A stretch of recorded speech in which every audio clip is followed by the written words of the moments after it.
guys! Welcome po sa aking YouTube channel. At ngayon po ay magtuturo nga ako ng mga basic guitar tutorial.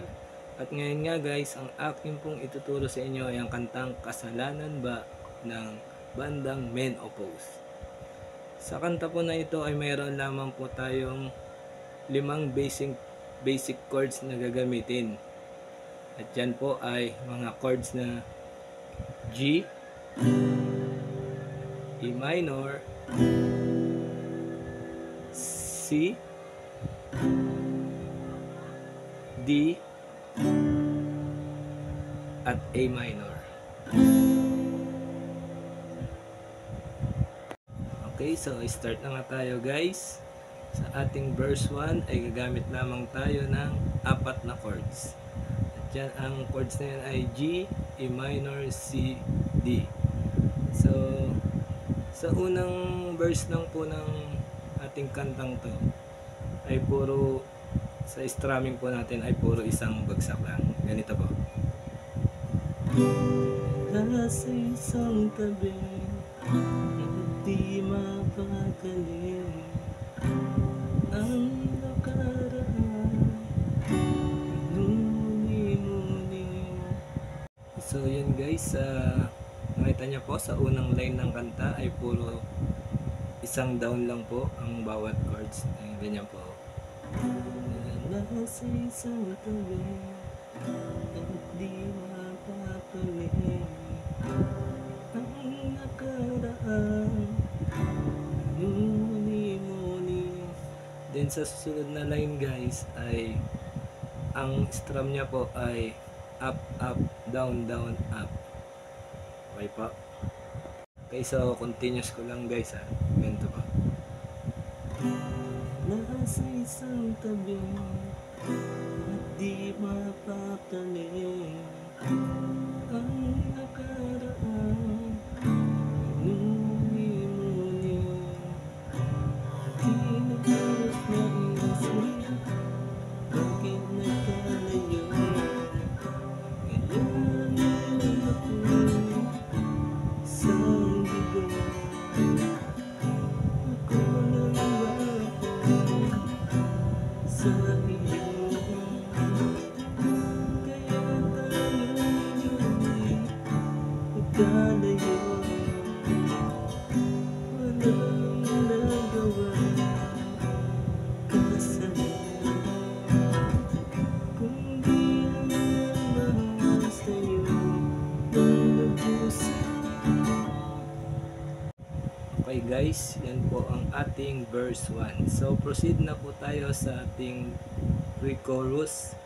At ang mga chords na gagamitin natin ay A minor, B minor, C, and D.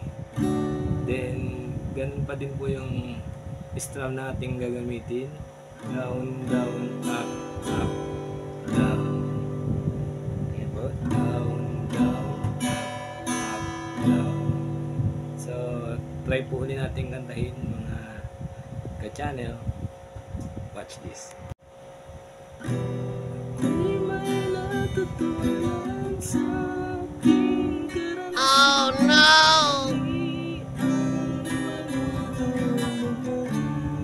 Ang lubusan, hindi na nandami kung kailangan upang di masaktan kung ika'y iiwanan. So yun guys, ito na naman po, pansin nyo po na lumipat po tayo ng pwesto. Medyo sige nga, subukan mo! chatting, maingay na po sa baba. So okay na po yung pre-chorus natin kanina, so diretso na po tayo sa chorus. Bali sa chorus po, ang ating chords ay bali 4 na chords lang po. Ay, yun nga po yung G, C, A minor, and D. Yun nga po, so diretso na po tayo sa chorus para tuloy-tuloy na po. Kantayin na po natin. Kasalanan mahalin ka ng lubusan upang ako'y iyong iwanan. Bakit kung sino pa ang totohanan, mayroon po siya pa nililisang. Ulit na po. Kasalanan mahalin ka ng lubusan, si G, upang ako'y iyong iwanan.